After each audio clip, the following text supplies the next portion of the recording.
Boa noite.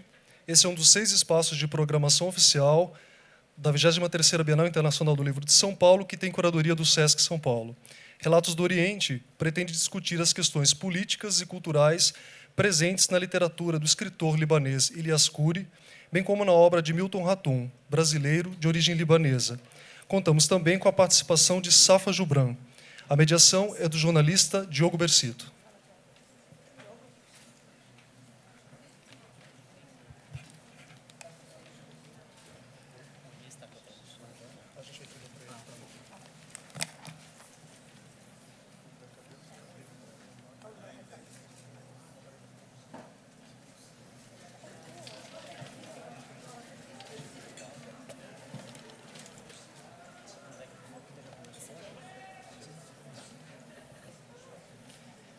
Boa noite.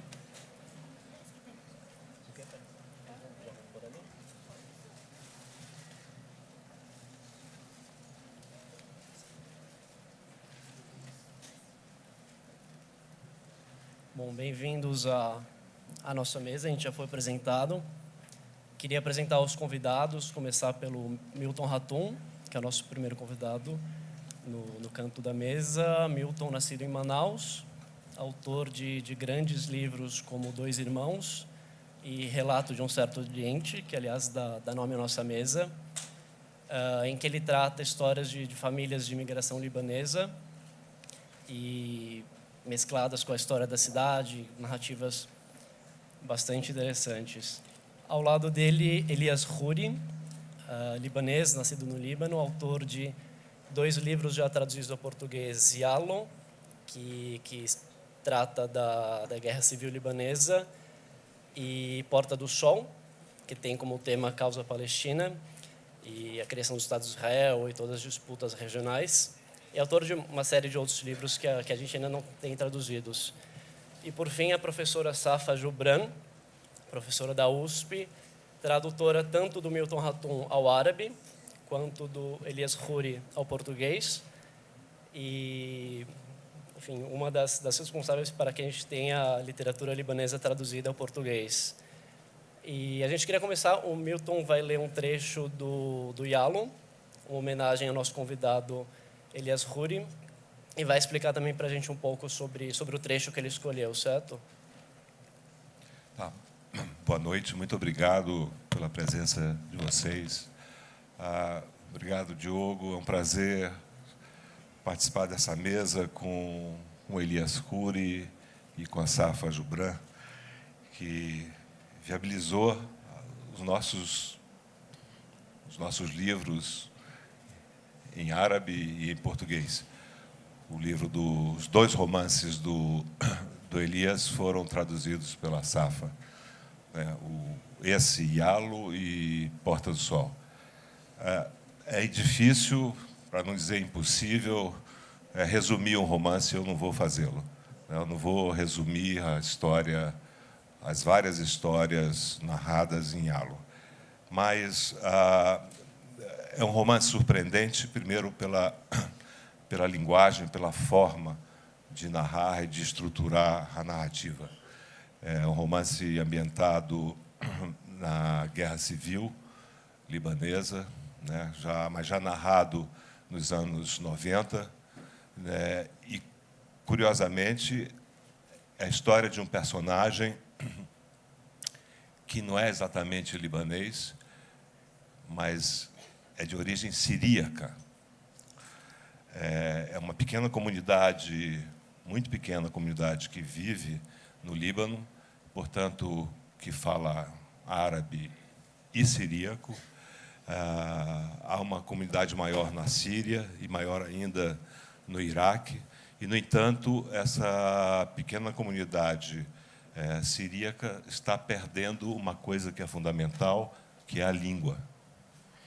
Então, o romance é sobre a guerra, sobre a loucura que é a guerra e a religião, mas é também um romance sobre o amor e a morte de uma língua que está desaparecendo. Então, nesse ambiente, vamos dizer, do pós-guerra, Yalo, ele é preso, acusado de vários crimes, e ele está na cela tentando escrever a biografia ou uma parte da vida dele, né, coagido pelo interrogador. E, num certo momento, ele diz assim, que é o pequeno trecho que eu vou ler. Lá na cela, quando se sentou para escrever toda a história de sua vida, sentiu um vazio sendo escavado ao seu redor. Viu as folhas brancas e as canetas, sentiu saudade do cheiro da tinta no quarto do avô, tentou se apegar ao segredo da lula, a que os árabes dão o nome de habar, fazedor de tinta. Entendeu que esse animal marinho foi o primeiro descobridor da escrita, porque escrevia com a própria tinta sua autodefesa e sua resistência à morte. Despistava seus inimigos, lançando a tinta em seus rostos, e sumia da sua vista na densa negritude que desenhava dentro d'água. Ialo estava sozinho em sua cela e precisava secretar sua tinta nas folhas. Era como a lula, cuja única arma era a tinta lançada para despistar os pescadores e se salvar. No entanto, pobre daquele animal marinho quando caía na armadilha dos pescadores. Eles o cozinhavam na própria tinta. Ialo pensou que seria cozido na tinta com que escreveria. A tinta preta, que se derramava sobre as folhas, iria matá-lo. E ele era incapaz de despistar o pescador, que está esperando suas folhas para embrulhá-lo com elas, matá-lo e comê-lo. Escreveu e escreveu como um molusco indo à sua morte. Obrigado.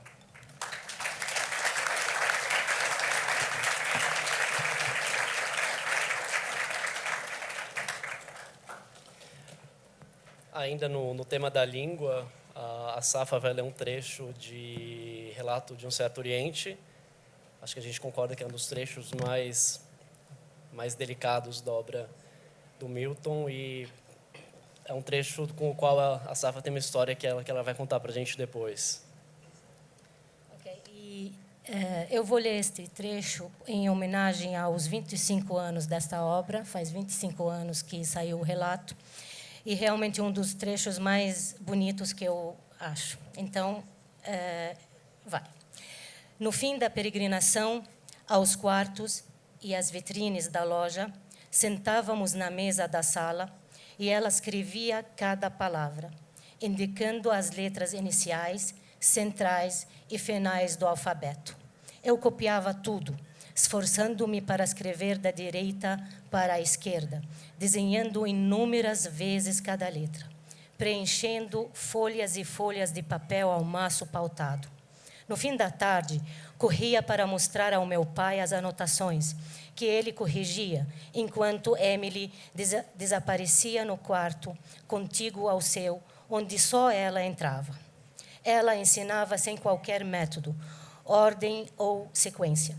Ao longo dessa aprendizagem abalroada, eu ia vislumbrando, talvez intuitivamente, o ralo do alifabata, até desvendar a espinha dorsal do novo idioma, as letras lunares e solares, as sutilezas da gramática e da fonética que luziam em cada objeto exposto nas vitrines ou visgado da penumbra dos quartos. Passei 5 ou 6 anos exercitando cada jogo especular entre pronúncia e ortografia, distinguindo e peneirando sons, domando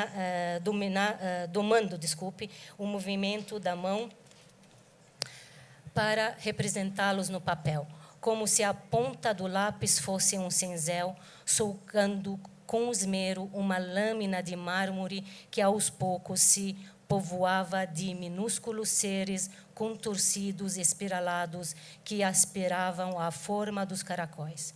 das goivas e dos cimitarras, de um seio solitário que a língua, ao contato com o dorso dos dentes e ajudada por um espasmo, fazia jorrar dos lábios entreabertos um peixe fenício.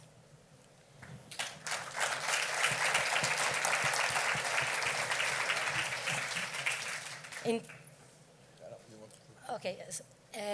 A minha história, porque eu gosto desse trecho demais, quando eu li a primeira vez, eu mal entendia o português, na verdade, e via nele a descrição de quem está aprendendo uma língua estrangeira. E quando comecei a dar aula de árabe, eu começava a ler esse trecho para meus alunos, mas depois eu percebi de tão belo que é. Depois eu percebi quando ele fala, personagem que ficava 5, 6 anos fazendo isso, eu achei que não era incentivo para meus alunos e parei de ler. Então, essa é a minha história, mas fiquei uns 5, 6 anos fazendo isso, depois eu percebi que não seria interessante eu continuar, apesar de ser o trecho lindíssimo. Então, é isso. Obrigada. Se puder fazer só um adendo, eu esqueci de mencionar, a Safa emigrou também do Líbano por volta dos 18 anos. Então, essa é uma experiência dela quando ela aprendia português. E o Milton, e essa descrição de alguém aprendendo árabe, também tem um pouco a ver com a própria vida do Milton, certo? Que também nasceu numa família libanesa em Manaus. Como que foi a experiência que levou à escrita desse trecho? Esse trecho? Eu precisava de vamos dizer, de uma cena. Eu queria uma cena em que a mãe, essa matriarca, desse aula para o personagem. E eu, enfim, o árabe na minha infância era uma das línguas falada na minha casa, mas a língua é materna.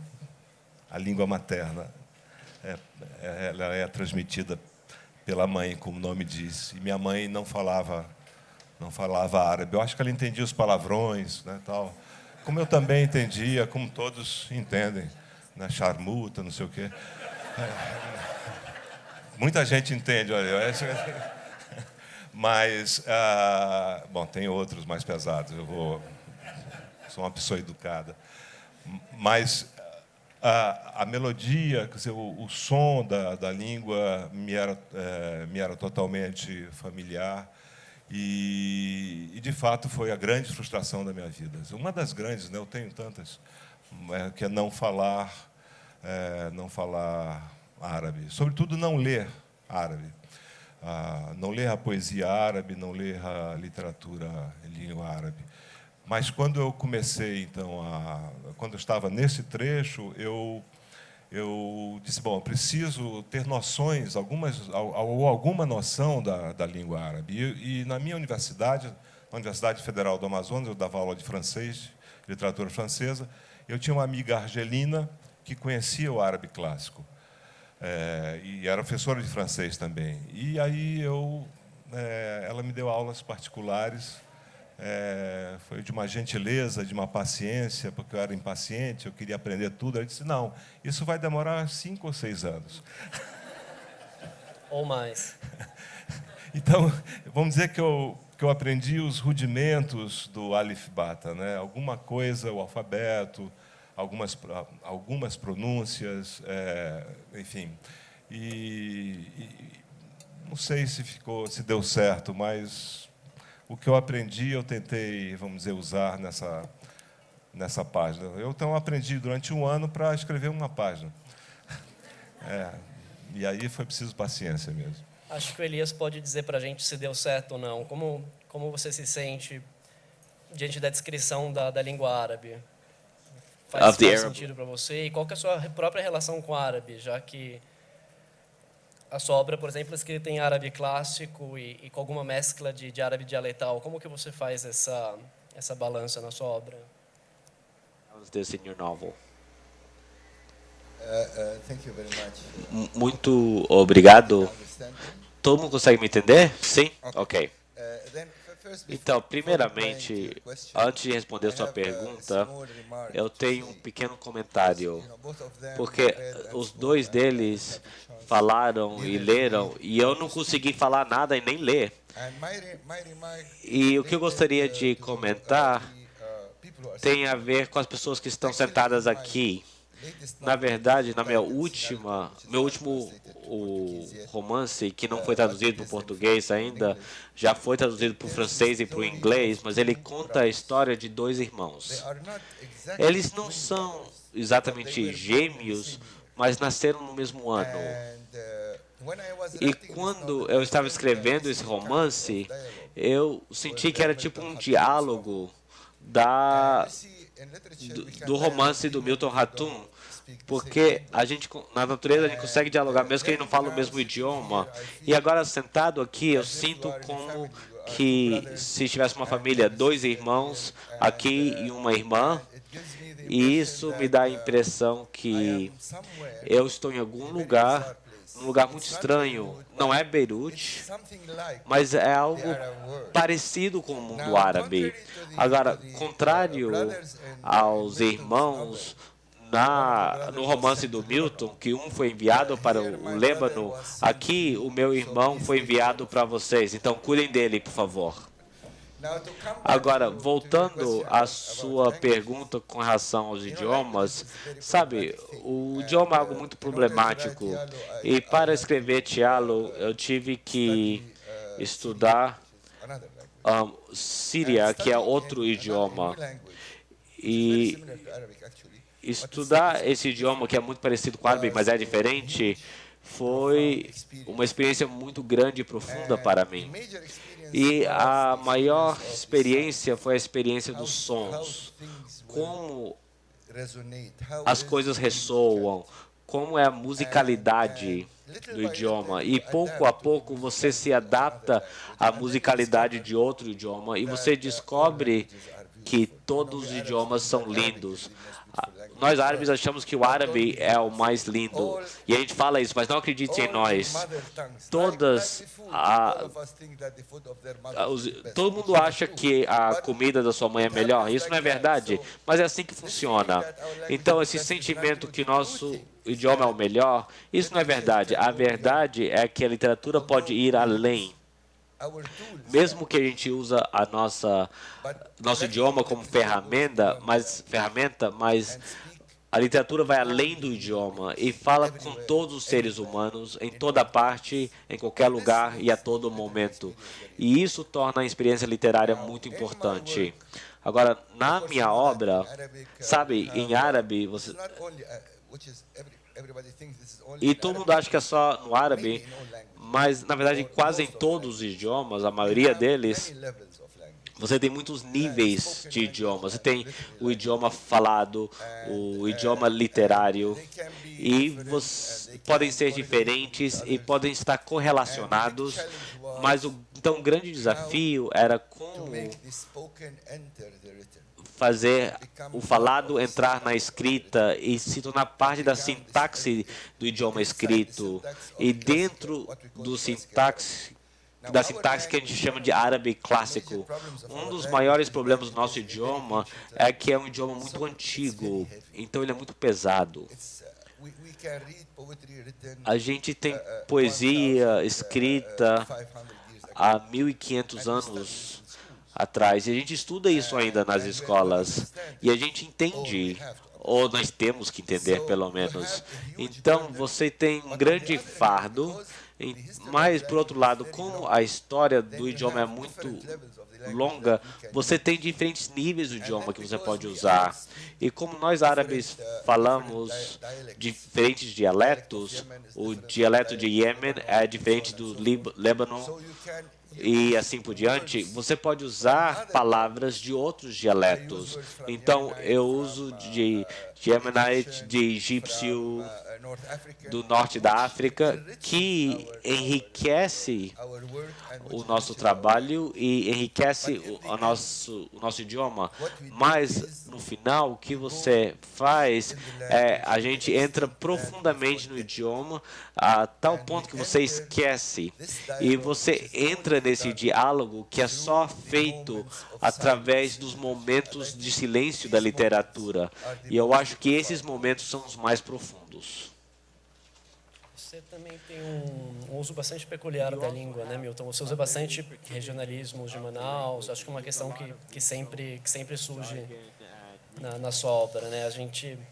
Eu estava pensando, por exemplo, como que a Safa traduziu ao árabe termos, por exemplo, como mururê ou copaíba, cupuaçu. Como você lida? Porque muitas pessoas devem ter te perguntado se você não preferia ter usado em vez de, como se diz, uma criança jovem. Curumim. Isso, em vez de curumim, por exemplo. Muitas pessoas já te perguntaram, provavelmente, como você lidou com o registro da língua na sua obra? Eu acho que, eu nem sei se é uma questão de regionalismo, porque quando um gaúcho fala guri, ninguém diz que é regionalismo, né? Ou um piá em Curitiba também né? Então faz parte da minha vida. A língua é a sua língua materna, mas também contextualizada, né? No lugar e no tempo que você nasceu e cresceu, né? Então, e toda língua tem a sua não é apenas ela não é apenas, vamos dizer, um raio de significados, mas a língua ela tem uma musicalidade, uma carnalidade própria, né? Então, se eu falasse guri ou escrevesse piá, eu estaria traindo vamos dizer, o meu vocabulário e a minha história, a história da língua que faz parte de mim, né? Então, quando eu falo, até hoje, para meus filhos, eu falo curumim, né? Eles me olham assim como se fosse, porque são paulistanos, né? Não sabem nada do norte. Aí eles falam, o que é curumim? Eu explico o que é, de onde veio, qual é a origem, o étimo, né? Eu falo isso, explico isso. Então, é impossível eu substituir o cupuaçu por morango. Seria um absurdo, né? Eu nasci respirando, né? Essa fruta maravilhosa que um poeta amazonense chamou de cofre pardo, né? Que guarda segredos, bagas de prata.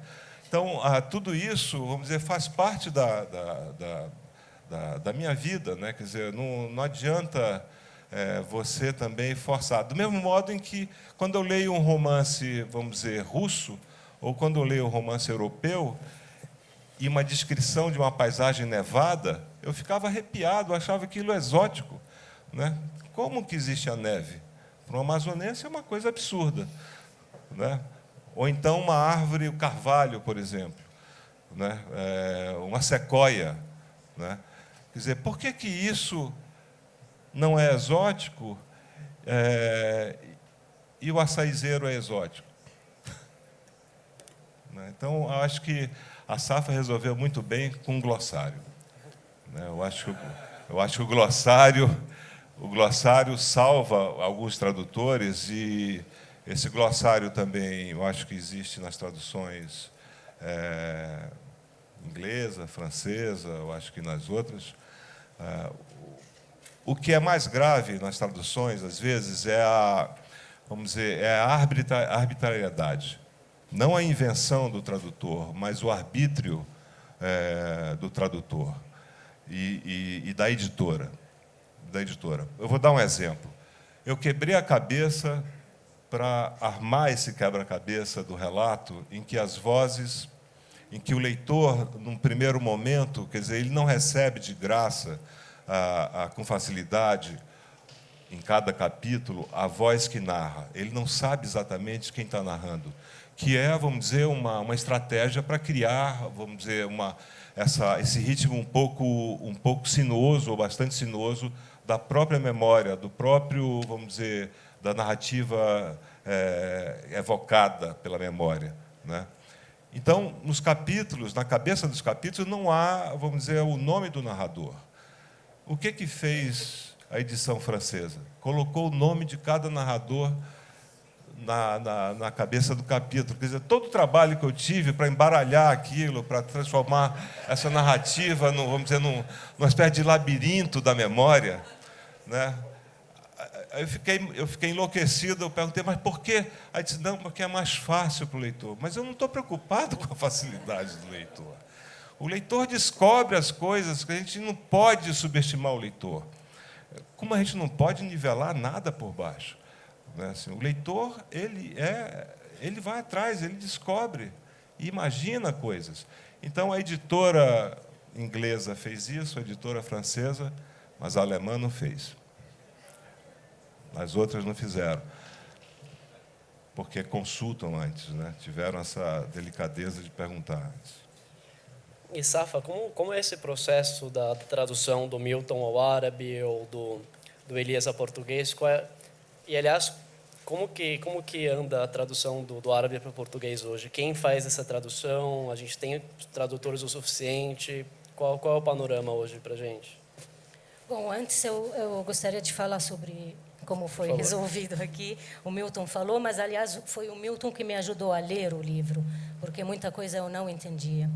E ele sugeriu para mim isso quando eu levei o problema no final. Eu falei, como é que eu vou fazer isso aqui? Ele falou, a tradução alemã fez um glossário, aí resolvemos com o glossário. Bom, em relação à tradução dos livros do Elias, para mim, foi um prazer e foi cheio de dor também traduzir os dois, porque em ambos eu tinha uma ligação afetiva. Eu ainda estava no Líbano quando aconteceu o fim do livro, né, a história contada no livro do Babi Shams, quando foi a invasão e o massacre que ocorreu em Sabra e Shatila. Quer dizer, eu fiz parte daquele cenário. E o Yalo foi ainda mais, e eu chorei muito, porque eu imaginava que, ao mesmo tempo, eu era da mesma idade do Yalo, né? Da mesma forma como ele é o filho da guerra, eu também fui, né? E pelos acontecimentos e as datas colocadas, eu sentia que ele era da minha idade. Bom, o Elias deve se sentir um pouco sortudo por ser um dos poucos escritores que tem 2 livros traduzidos para o português, né? Porque todos os outros têm tirando, claro, o Mahfouz, que por causa do Prêmio Nobel foi traduzido, mas não diretamente do árabe, poucos que foram traduzidos diretamente do árabe. Então, Elias tem 2 livros e é muito pouco, que a gente fica falando que é muito, mas é muito pouco. Tradutores tem, mas não sei se tem interesse das editoras. Esse que é o problema. Eu acho que tradutores não faltam, bons tradutores hoje em dia tem, e é isso que eu acho, né? Então, falta interesse. E temos muito pouco sobre literatura árabe ainda traduzida em português, né? É isso. Certo. Aproveitando que a Safa contou um pouco para a gente sobre o Yalo e o Porta do Sol, Elias, qual que é o papel da literatura, nesse caso, de registrar esses acontecimentos políticos? Você também teve uma participação política, militou no Fatah, esteve ligado à causa palestina. Qual que é o papel da literatura nesse cenário? É de registro, é de denúncia, é de memória? Existe algum papel?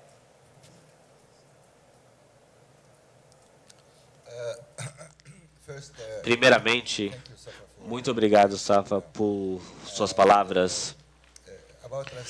Com relação à tradução, se você me permitir, de árabe a português, é surpreendente, porque esses libaneses, vocês chamam eles de turcos, né? Eles estão por toda parte, né? Eu ando pela rua e eu como kempé toda hora. Tem muitos libaneses aqui. E eu fico me perguntando por que essa comunidade não faz o que uma comunidade costuma fazer. A primeira coisa que eles devem fazer é traduzir a literatura árabe para o português. E isso deve ser um trabalho profundo, porque agora eles se tornaram brasileiros, e eles têm suas raízes, e é muito importante para eles.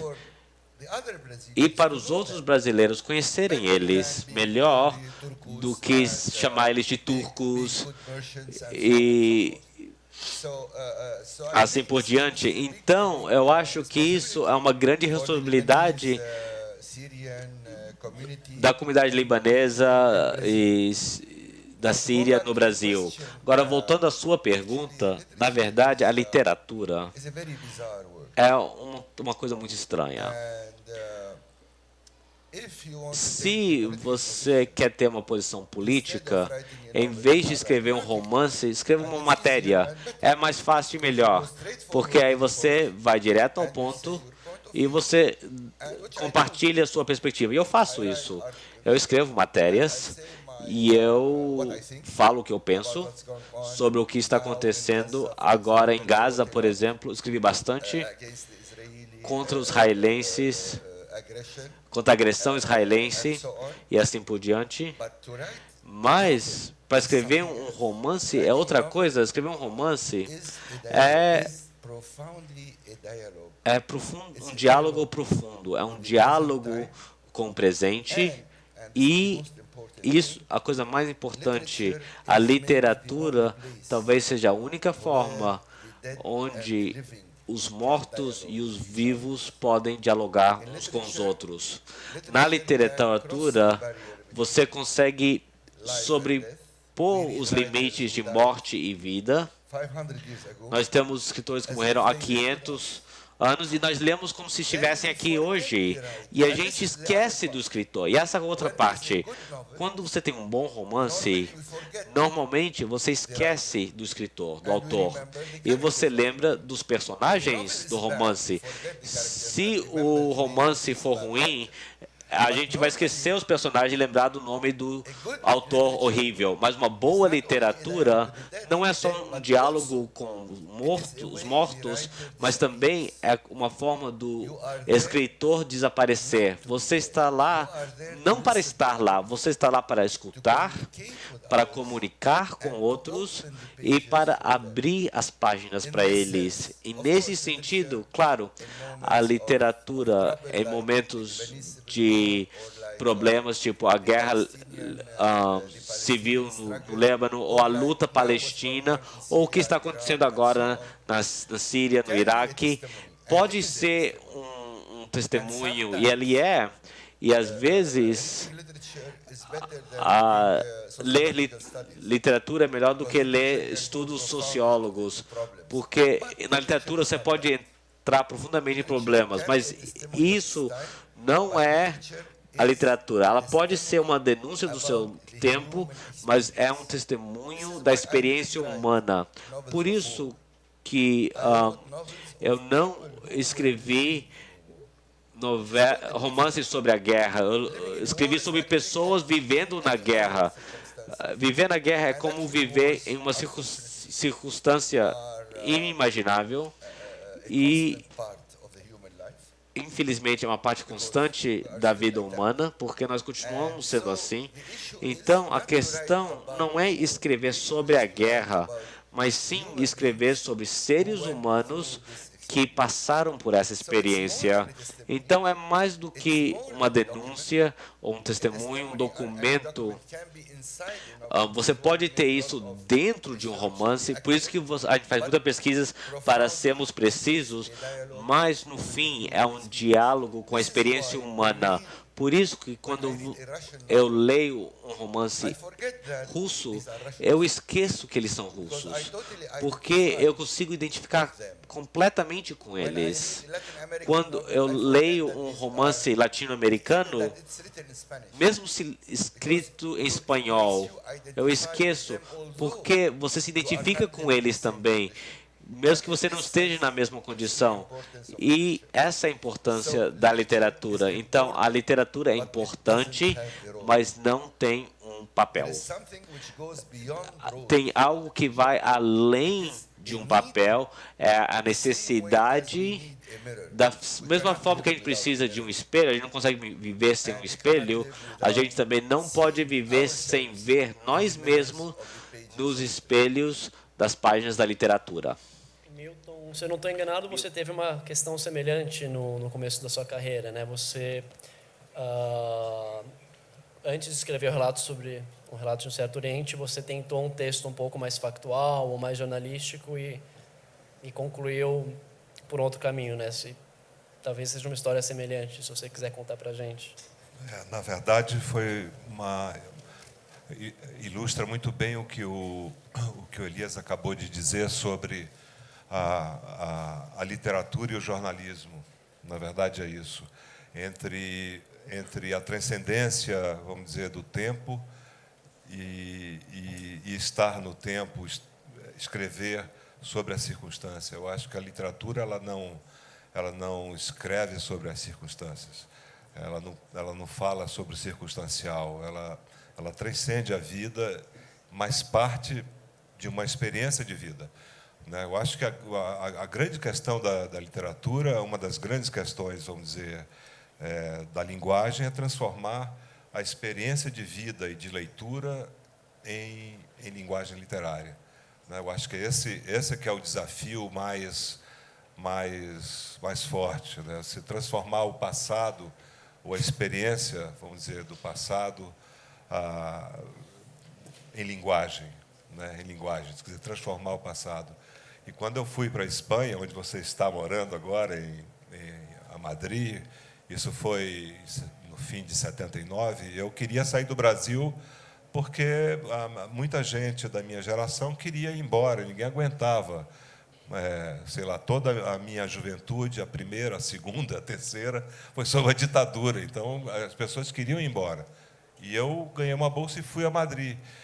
Como eu tinha militado já muito jovem em Brasília, no movimento estudantil, e depois em São Paulo, na FAO, eu escrevi vamos dizer, um pretenso, suposto romance sobre esse período, assim, já me achando que eu era um escritor pronto, que aquela obra-prima sobre a...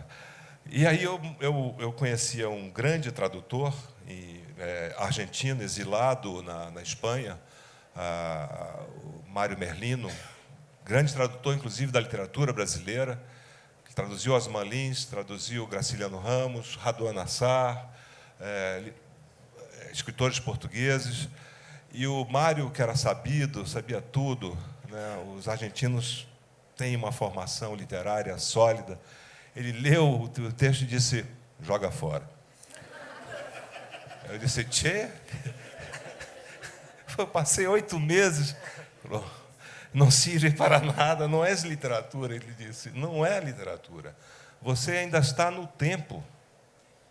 Você tem que ir além, transcender o tempo que você acabou de viver para se tornar escritor. E ele estava totalmente certo. Aí acendeu aquela luz, e aí nós conversamos muito. Era um grande leitor, conhecia tudo. Eu brincava, eu dizia que ele era o penúltimo latinista, que ele traduzia do latim também, conhecia grego. E é verdade, ele me disse, por que você não faz uma viagem da memória, lá atrás, nessa Amazônia que já está perdida no tempo, coisas que você já sequer se lembra, os imigrantes, aquela vida. Ele falou, não tinha problemas ali? Eu falei, muitos problemas. E aí eu comecei a escrever, peguei o manuscrito, joguei na lareira, queimei literalmente em Barcelona já. Sem cópia nenhuma. Não tinha cópia, não tinha computador. Não, porque se você guardar, dá um comichão, a vaidade começa a subir, você vai querer publicar. Você tem que ser radical nessas horas. Joga fora e diz, aquilo foi um tempo perdido. Mas não há tempo perdido. Não há tempo perdido. O tempo perdido é o tempo de maturação, é o tempo de reflexão. O fracasso é um tempo também, vamos dizer, é um ensinamento. Então, estava tudo errado o que eu escrevi naquela época. Talvez esteja errado também no relato e nos outros livros, mas, por causa de um leitor argentino,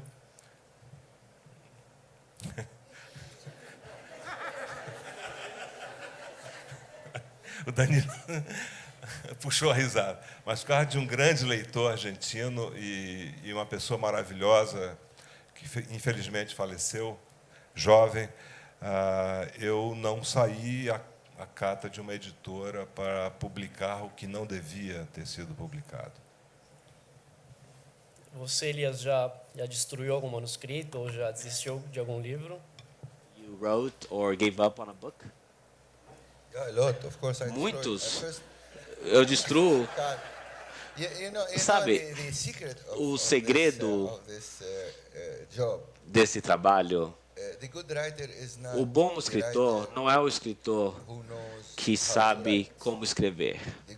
O bom escritor é aquele que sabe como ler o que ele escreveu. Então, praticamente, o primeiro rascunho é mais ou menos 90% que eu jogo fora. E aí, quando você está escrevendo, você precisa entender que a arte de escrever é a arte de apagar.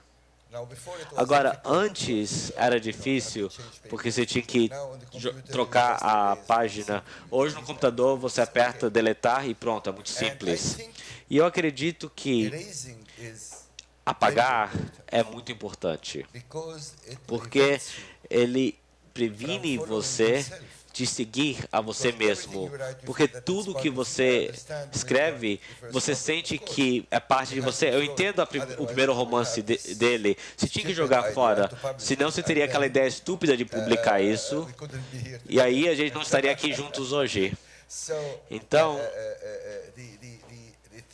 a coisa é como ensinar a você mesmo e ser rígido. Agora, infelizmente, em árabe, nós não temos pessoas que editam nas casas publicadoras. E isso torna as coisas muito difíceis. Só para você... Esse Portão do Sol, esse grande romance enorme, na verdade, o primeiro manuscrito era o dobro do tamanho. E aí, quando eu terminei, eu enviei para a casa publicadora e eu falei, sabe o quê? Eu não estou sentindo muito bem. Eu acho que a gente tem que tirar 50 páginas. Você pode fazer para mim? E o meu publicador falou, não. Eu não sei onde cortar. Então eu peguei de volta e eu trabalhei 4 meses para tentar tirar as coisas, porque a coisa mais importante no romance não é um poema, mas é que você tem que entender que existe uma musicalidade na prosa e uma estrutura musical no romance, senão não é um trabalho de arte, uma obra de arte. Então você tem que ter muito cuidado como você trabalha essa musicalidade e por isso você tem que apagar muito e jogar muita coisa fora. Agora, contrário ao Milton, o meu primeiro romance eu levei em Beirute. Era e ainda é um dos maiores publicadoras no mundo árabe e o Sohail Idriss, ele traduziu Jean Possart para árabe. Ele era o proprietário, então eu fui me encontrar com ele e dei meu romance para ele. Aí eu voltei para casa, eu tinha 22 anos, e minha mãe perguntou, onde você estava? Eu falei, eu conheci Jean Possart. Mas esse Mr. Sartre nunca me ligou. Então eu esperei 1 mês, 2 meses, e depois de 8 meses ele me ligou. Ele falou, venha, você tem um contrato, vamos assinar o contrato. Então eu fui lá, assinei o contrato, e eu estava muito orgulhoso. Aí eu falei, você gostou do meu romance? Ele falou, não, é horrível. Mas eu vou publicar ele porque eu acho que o seu segundo romance vai ser bom. Então, a experiência é diferente, mas nos levou ao mesmo lugar. E desse editor eu aprendi muito, porque eu aprendi como o meu segundo romance deveria ser totalmente diferente e deveria me levar a minha voz pessoal. Sabe, na literatura, como na arte, se você vê uma pintura de Picasso, você não precisa ler Picasso para saber que é Picasso, porque existe um estilo. A mesma coisa se aplica à literatura. Se você lê um escritor, você tem que reconhecer ele pelo seu estilo, senão ele ainda não é um escritor. Então, para chegar nisso, Esse é o trabalho real. E isso requer apagar muito, jogar muita coisa fora, de reescrever. E Yalo, o romance de Yalo, que é a história do libanês que foi levado para a prisão, uma das técnicas de torturar ele era obrigar ele a escrever a história da vida dele. E ele é praticamente analfabeto, ele não sabe escrever. Então ele começa a escrever e reescrever. Ele reescreveu a história da vida dele 7 vezes e esse é o livro. E quando eu estava trabalhando nisso, eu também estava falando algo sobre o trabalho de escrever. É tortura. Você escreve, reescreve, escreve de novo para chegar num ponto onde você sente que esse trabalho pode ser publicado. As pessoas vão gostar e na maior parte das vezes as pessoas mesmo assim não gostam. E Safa, você deve ter 2 experiências muito curiosas, né? Ler a literatura de Elias Huri sobre um país que você deixou aos 18 anos, mais ou menos 18 anos, imagino, e nunca mais voltou. E ler também as histórias do Milton Ratum, que descreve famílias libanesas que se estabeleceram no Brasil. Como que é essa experiência para você? Você se identifica, ou você se identifica a sua família, por exemplo, quando lê as histórias do Milton Ratum? Bom, quando eu li o Milton, o primeiro livro, que é o Relato, eu ficava muito feliz, porque eu estava lendo nomes formados, metade em português, metade em árabe, né? E eu achava isso lindo. Como eu falei, ainda não falava muito bem português e lia muito mal também. Então, mas comecei a ver, por exemplo, a Emily, que está no livro, ela me lembra muita gente que eu conheço. Agora, no Dois Irmãos, são todas as pessoas, o que ele viu, quer dizer, como o que ele escreveu através das memórias que ele tem. Ele nunca, quer dizer, não tinha ido ao Líbano e tal, nem tinha vivido, mas ele viveu tudo isso através das memórias. Eu vi exatamente as pessoas que eu conheço. Então, quando eu vejo Halim, quando eu leio sobre ele, quando eu lia sobre ele, eu via aqueles homens que eu conheço, que falavam poesia, que eram apaixonados. E quando lia sobre Zana também, eu conhecia várias mulheres parecidas. E então eu consegui ver tudo isso através do livro do Milton, e foi o único livro até agora que eu li 3 vezes.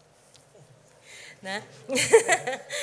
Bom, com relação aos livros do Lies, como eu falei antes, né, para você, quer dizer, eu tenho um motivo muito afetivo com eles. Quando realmente traduzi, eu chorei. Traduzi vários outros livros, mas nenhum deles eu chorei. Mas com Porta do Sol eu chorei e com Yalo eu chorei. Então, a minha relação com eles foi essa, mais emotiva, porque eu vivi aquilo, e se não vivi, eu vivi através das memórias de outras pessoas também, né? Então, as histórias contadas sobre os vários personagens palestinos, eu ouvi isso relatado também de outras pessoas, e eu vi isso através das memórias de outras pessoas. Do Yalo, vários eventos também. E o personagem mais que me impressionou no livro do Yalo foi o avô do Yalo, né? Que até o Elias acho que gosta dele muito, ou não? Yeah, I like all of them. Eu gosto muito de todos eles. Actually, Mas na verdade, I like the mother of Yalo. eu gosto da mãe do Yalo. While writing, E ao escrever, I had a temptation eu to have a love tinha story. a tentação de ter um caso de amor com ela. Então, eu acho que ele não gostava muito do pai Só dela, não mas tem dela like. só. Bom, então, essa é a minha opinião sobre isso. Falei sobre... Com esses 2 livros, eu tive uma relação muito mais afetiva do que qualquer outra. E a responsabilidade até era maior em eu acertar o tom, acertar a musicalidade. Também não sei se eu consegui, mas tentei.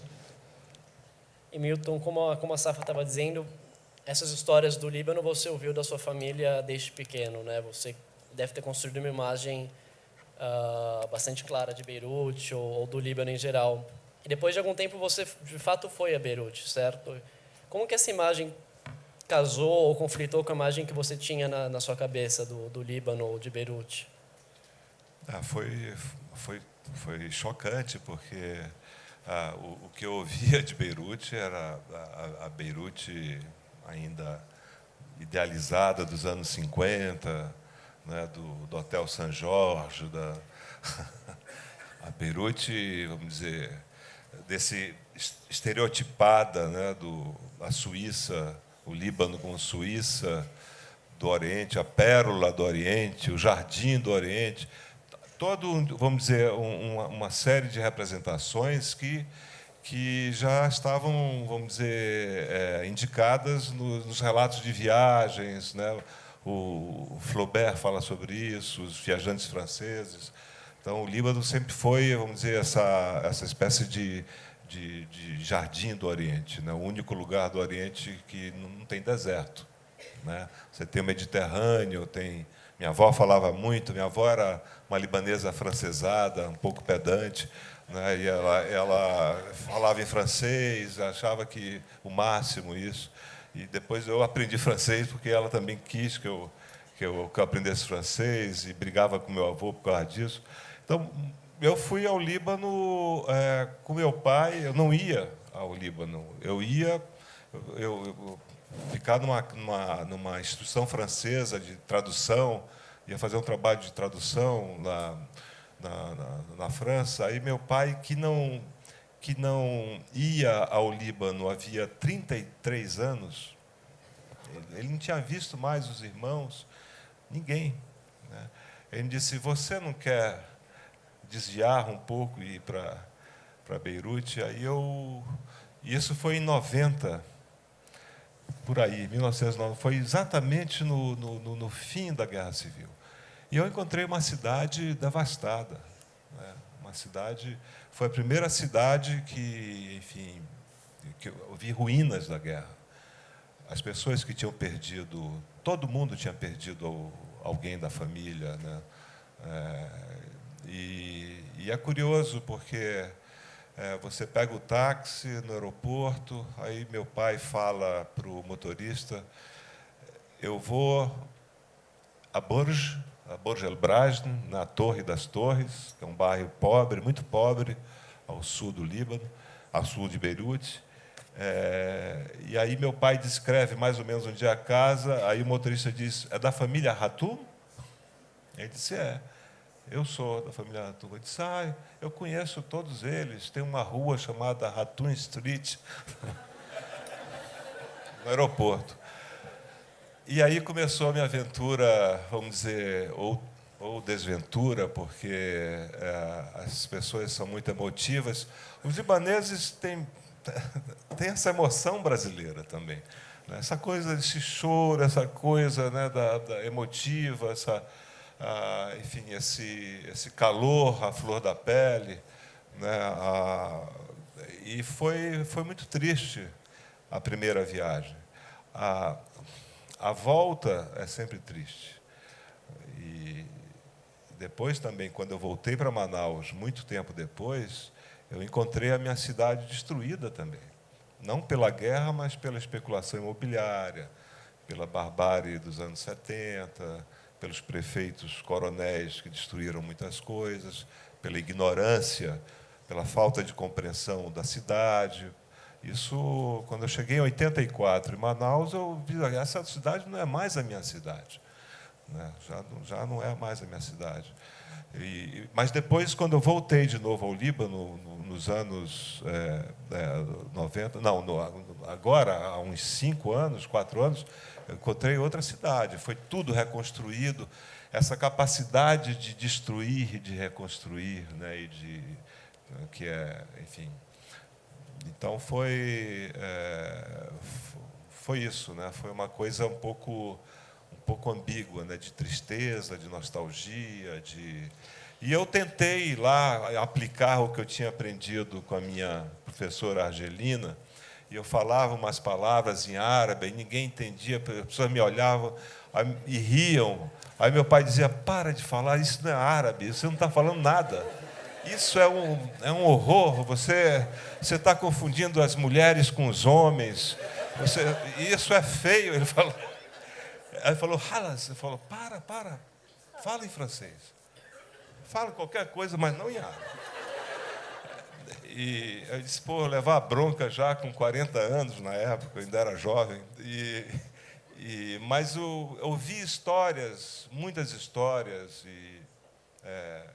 histórias de guerra, de amor, de tudo, né? Foi muito emocionante. Você me permite Claro. fazer em relação ao que o Milton falou, eu tenho uma pergunta para o Elias, porque eu acho que tem a ver com o que o Eli falou. Eu queria saber do Elias se ele considera o Líbano Suíça do Oriente, se o Líbano é um país francófono e se a Beirute é a pérola do Oriente. Só isso.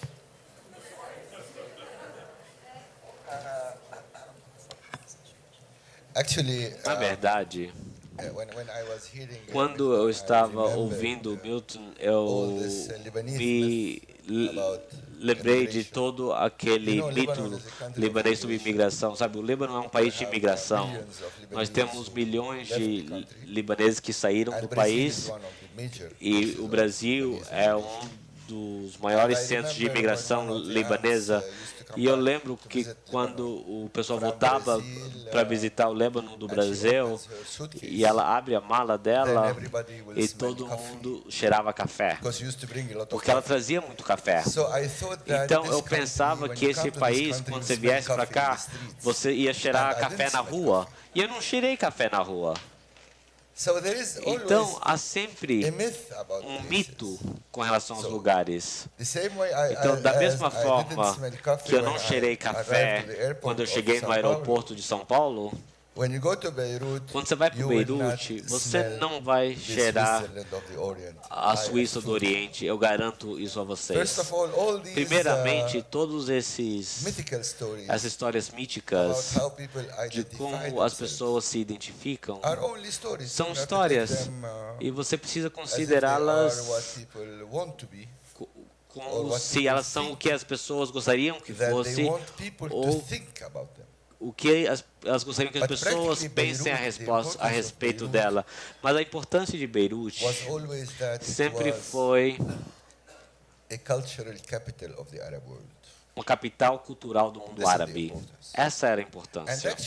E, na verdade, a inovação na literatura árabe moderna aconteceu em dois lugares, Beirute e Cairo. Em Beirute, começou devido aos imigrantes libaneses que foram para a América do Norte e para a América do Sul, com Ramaluf e assim por diante. E o impacto deles, eles viajaram para as Américas e eles retornaram com uma nova literatura. Eles não estavam imitando os americanos ou as Américas, mas a experiência de se separar de onde eles estavam, a experiência de viajar, criou algo novo na literatura moderna árabe, que a gente herdou e que Beirute tentou dar continuidade, e Beirute continua sendo a capital cultural do mundo árabe. Então é assim que eu vejo Beirute. Claro, a guerra devastou tudo e agora nós estamos à beira da guerra. Everyone in Lebanon Todo feels mundo that no Líbano sente que tomorrow talvez amanhã everything will collapse. tudo vai colapsar. We are living A on gente the está edge realmente of a huge à beira de um grande volcano that can vulcão erupt at que any moment. pode Because we are not part of Switzerland. Because we are part estourar a of the qualquer Arab world. momento, porque a gente não é parte da This is Suíça, a what's gente é taking parte place. do When mundo something árabe. like this savage civil war taking place in Syria, A guerra when civil something acontecendo na like, Síria, what's taking place in Iraq, com especially algo como with o que acontece the no Iraque, ascendance of o this, que acontece Islamic, com state, os descendentes desse Estado Islâmico, com a ascendência do Estado Islâmico e com a perseguição de minorias is happening que está practically for the acontecendo first time praticamente in our pela history. primeira vez na nossa We cannot história. say that we A are gente Switzerland não because we pode feel that this can dizer happen que a at gente é any moment in Suíça, porque a gente And in acha que this isso vai sense, acontecer a qualquer momento no the Líbano. major role E of nesse Beirut sentido, on the cultural level o papel is principal de Beirut a nível to cultural participate é in participar trying to save em tentar salvar Arab world este mundo árabe que is now practically agora dying. está praticamente morrendo. We are in a very Nós terrible estamos moment of num our momento history. terrível da nossa história. On one hand, Por um lado, we have seen nós the vimos massacres in Gaza and what's os going on massacres de since Gaza 1948 e o in que Palestine. acontece desde 1940 na Palestina. Por outro lado, Savage ditadores dictatorships like Saddam Hussein and the selvagens Assad and so on tipo Saddam did not Hussein collapse alone. não caíram They made sozinhos, society collapse. eles fizeram a sociedade colapsar. E agora estamos vendo a possibilidade de uma sociedade colapsar.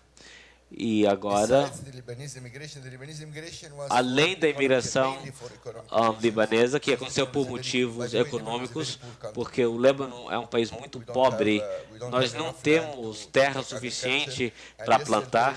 E ontem eu conheci Eduardo Nassar e um grande escritor brasileiro, e ele estava me falando sobre a sua origem libanesa, e o seu pai falava do Líbano como as grandes propriedades que eles tinham. Eu fui para o Líbano e é tudo desse tamanho, é tão pequenininho. Ele vem do Brasil, que é um país enorme, então é um país muito pequeno, e a imigração libanesa aconteceu por motivos econômicos, mas agora a imigração está acontecendo, está se tornando uma nova diáspora árabe, síria, e, claro, tudo começou com a diáspora palestina e pode continuar. Então, se tiver algo que a gente puder fazer, um papel que a gente pode fazer como intelectuais, escritores e seres humanos nessa parte do mundo, é tentar salvar o que pode ser salvo, para que a nossa sociedade sobrevivam. E esse é o grande desafio. Elias, another question. Antes de a gente abrir para o debate, para as perguntas que a plateia possa ter, eu tenho uma curiosidade também. Eu estive lendo um de seus romances que ainda não foram traduzidos, Kahneman, Neyman, e num dos trechos você cita um brasileiro, um libanês que vai ao Brasil, e você diz, como todos os outros libaneses que foram ao Brasil, volta muito rico. Essa imagem que se tem qual é a imagem que se tem da imigração para o Brasil? Essas histórias voltam? Como que isso chega de volta ao Líbano? As histórias são que o mito é que se você imigra, você volta rico. Mas, na verdade, os imigrantes que voltaram pobres. Então, há um mito sobre imigração também. E, na verdade, os libaneses que saíram do Líbano e vieram para a América Latina, e há um grande escritor chamado Saitan Aydin, que escreveu muito sobre essa experiência. Eles costumam trabalhar em coisas que nunca fariam no Líbano. Se tornaram comerciantes na Amazonas, que é um lugar horrível, e mudavam de um lugar para o outro. Mas o mito é que você imigra e você ganha dinheiro. Agora, outra história muito importante sobre a imigração libanesa é que em cada bairro no Líbano, e você pergunta sobre a terra, e você fala, essa terra é muito bonita, eu quero comprar, alguém vai dizer, não, é impossível. Essa é para a volta do Milton Ratum. Então, alguém como Milton Ratum vai compra um pedaço de terra no seu bairro, ele nunca vai voltar, e esse pedaço de terra se chama o retorno do imigrante. Então, em todo o Líbano, você encontra essas propriedades que são com nome após, em nome dos imigrantes libaneses, como se eles fossem voltar, que infelizmente não vai acontecer. Da plateia, fazer perguntas também. Tem uma pergunta ali. Ao microfone.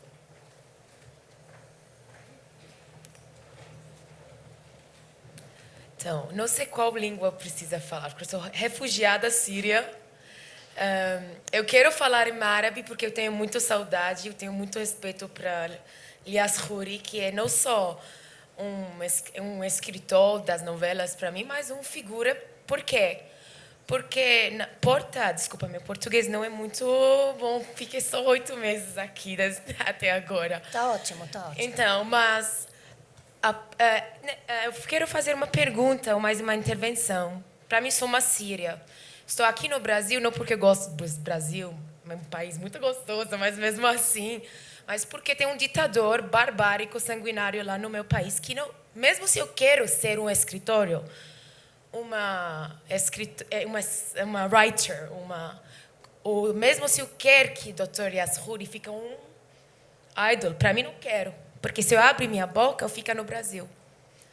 Então, eu quero perguntar sobre essa relação entre uma causa, a causa palestina, que foi utilizada barbaricamente pelas essas ditaduras variadas, ditadura de Bashar al-Assad, e a luta do povo palestino, a luta do povo sírio. Bab el-Shams, Porta do Sol, é isso?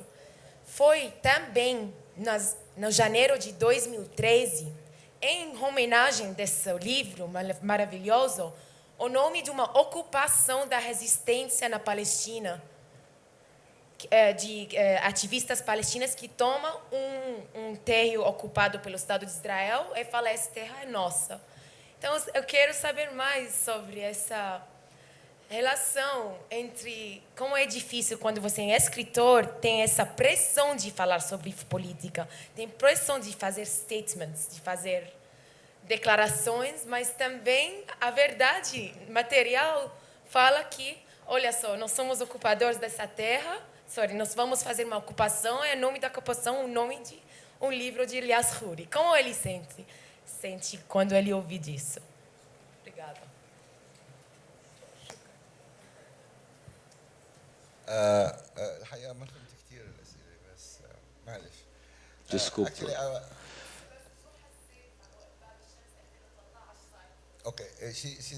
Ela está perguntando sobre grupos de militantes palestinos. Havia um pedaço de terra que havia sido confiscado pela ocupação israelense e um grupo de mais ou menos 300 jovens palestinos para aquela propriedade, construíram um campo, chamaram isso de um bairro e deram o nome de o Portão do Céu, do Sol. E essa foi a maior surpresa que eu já tive na minha vida, de ver como um livro, na verdade, os livros imitam a realidade. Isso é uma das raras vezes que a realidade imitou um livro. E aí, é claro, os israelenses, o exército veio e destruiu o acampamento, e esses mesmos militantes construíram um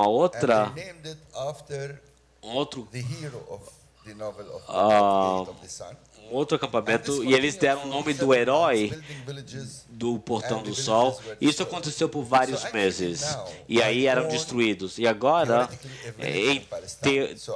teoricamente, eu tenho uma propriedade na Palestina. Vocês estão bem-vindos. Vamos esperar que quando formos liberados, eu posso receber todos vocês e você pode emigrar de volta. Agora, a questão com relação à Palestina e o mundo árabe é muito complicada. E é isso que eu sempre digo. Eu digo os árabes, aqui eu digo os regimes árabes. Eles adoram a Palestina e odeiam os palestinos. Eles usam como um pretexto para oprimir seu povo e eles não fizeram nada para a Palestina, exceto se você pega o regime sírio.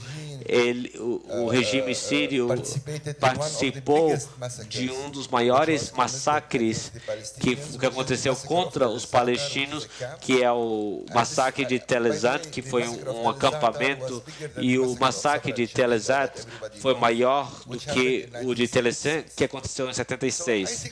Então, eu acredito que existe uma correlação entre ocupação e o despotismo, e ocupação e ditadores.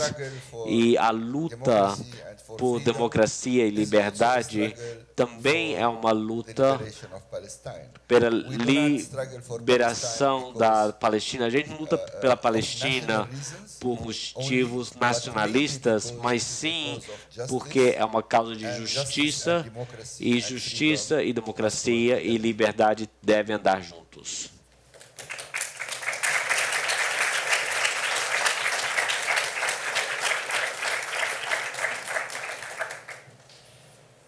Mais alguém? Bom, a gente pode aproveitar e fazer as nossas perguntas então, Safa. Acho que tanto ao Milton... por favor.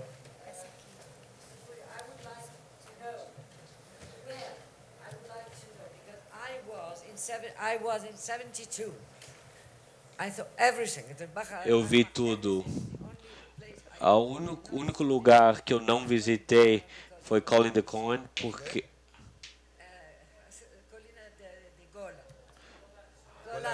Golan. E enquanto Israel não sair, eu vi tudo, Barramã, Jericó, Nazaré e tudo. E enquanto Israel não sair, não acredito que em algum momento eles vão dizer Shalom e Shalom juntos. Eu tenho amigos, Bonroy, talvez você conhece eles. Eles estavam em Jerusalém, ao Kurt, na guerra de 6 dias. Você acredita que em algum momento vai ter Shalom e Shalom juntos? Eu não acredito mais. Claro, se é difícil, nós temos que fazê-lo. Na verdade, se tem algum significado a luta por justiça, é que a luta é pela paz. E você sabe, como todas as guerras, há algo estúpido. Todas as guerras, até as guerras justas, são estúpidas. E nós temos que acabar com essa guerra e com essa sequência de guerras. Mas isso, para chegar nisso, precisamos ter justiça para os oprimidos. E os oprimidos, nesse caso, são os palestinos. E sem justiça para eles, sem os direitos dos palestinos viver num Estado independente, sem o direito deles a voltar à sua terra natal, eu não acredito que haverá paz. Então, infelizmente, é um processo muito longo. É muito difícil convencer um Estado que foi construído conforme um projeto de colonização, de chegar à paz, mas eu acho que no final, com a luta dos palestinos e a luta dos israelenses e judeus democráticos, podemos chegar nesse ponto. Então vamos ter esperança. E como o meu grande amigo e escritor Saddam Lamanus, um escritor sírio, sempre escrevia, ele falava, nós estamos condenados a ter esperança. Só um instante, a gente tem espaço só para mais uma pergunta, mas a professora Safa e o Elias Huri vão estar no SESC, certo? Na sexta-feira? Sábado? Sexta. Então é outra oportunidade para vocês, para quem não tiver tempo de perguntar hoje. No SESC Belenzinho, me avisam. Quem? Às 19h30 no SESC Belenzinho. Perdão. E a gente tem espaço para a última pergunta da plateia.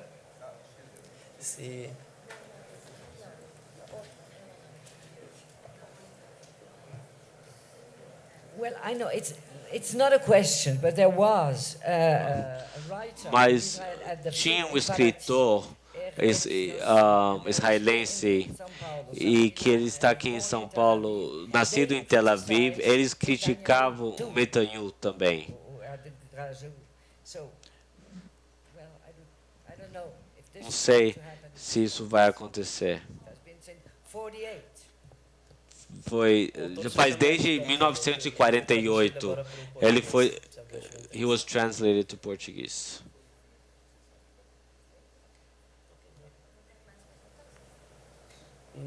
Ali tem uma pergunta ali em cima.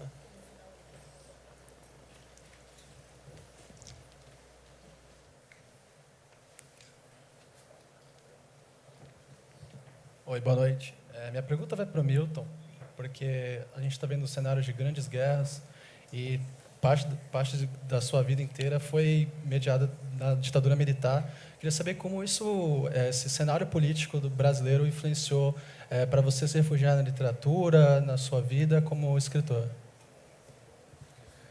Bom, para quem tinha 12 anos quando o golpe aconteceu, alguns parentes, um parente meu foi preso, que é um tio que era grande amigo do Almino Afonso, que mora em São Paulo, né? Eu, aos 15 anos de idade, quando eu fui morar em Brasília, no colégio de aplicação, a Universidade de Brasília foi invadida várias vezes. Eu vivi esse momento e durante muito tempo, durante, sei lá, 64 até 79. Então, eu acho que 2 dos meus romances, O Cinza do Norte e o Dois Irmãos, têm alguma coisa desse momento histórico. Não são romances históricos, muito menos romances políticos, mas, enfim, há um contexto ali, vamos dizer, uma verdade da história que foi vivida, que eu tentei, vamos dizer, trabalhar com isso, né? Então, agora, há um lado também muito...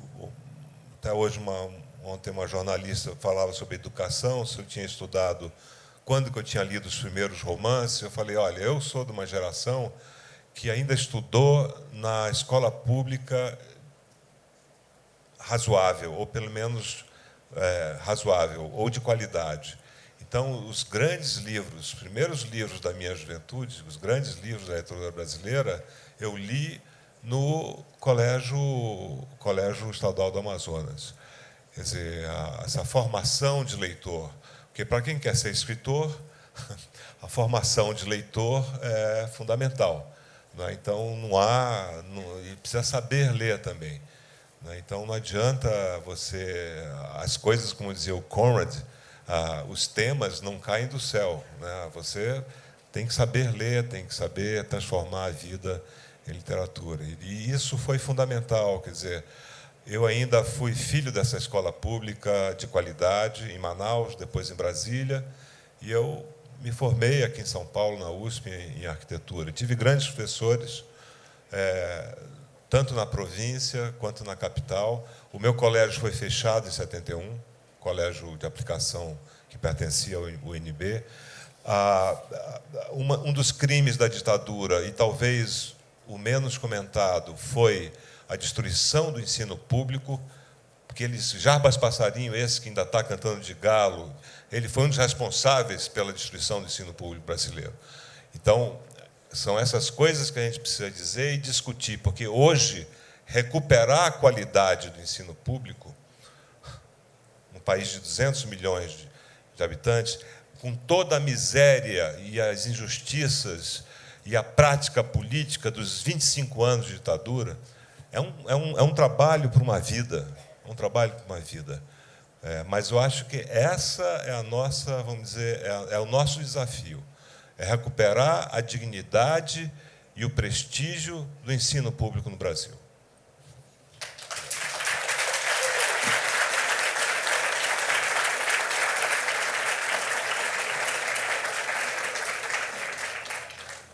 Bom, acho que ao fim eu tenho a tarefa desagradável de encerrar essa mesa.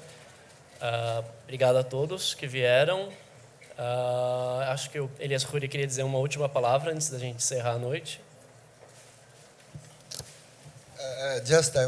Eu só quero agradecer todos vocês por virem e dizer o quanto eu me sinto em casa com vocês. E vocês sabem, nos anos 50, os líderes do Terceiro Mundo criaram o Bandung. Você sabe o que é o Bandung?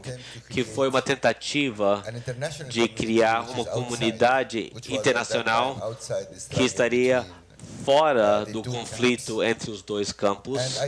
E quando eu venho para um lugar como este, eu sinto que nós, no mundo árabe, na América Latina e na África e na Ásia, nós precisamos recriar um novo tipo de colaboração.